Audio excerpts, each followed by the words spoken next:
So, depression has been outlined as the number one killer, direct or indirect, by 2020. And for this, it is imperative to understand that there are two aspects of depression. It can either be a biological depression or it can be a reactive depression. Very often, people don't really understand what they are going through when they don't sleep too well, they don't eat too well, their mood is low, without any precipitating factor. If there is a precipitating factor, then it is a reactive depression, which is so much simpler to understand.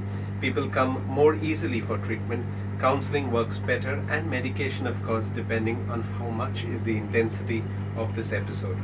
But when it is a biological depression with no precipitating factor, that's when people get perplexed and confused. And we need to bring that into aspects for people to understand. If I'm going through something without a problem, without a reason, then I still can approach a psychiatrist or a counselor and take help.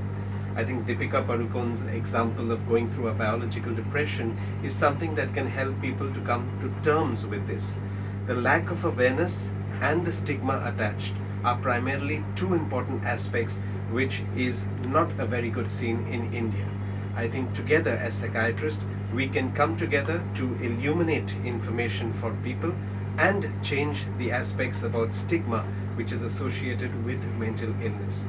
We evaluate and see whether the problem is mild, moderate or severe, and depending on that take interventions like medication, counseling, holistic approaches that also include other forms of therapy, yoga, exercise, meditation, and so many much more aspects of intervention that are available.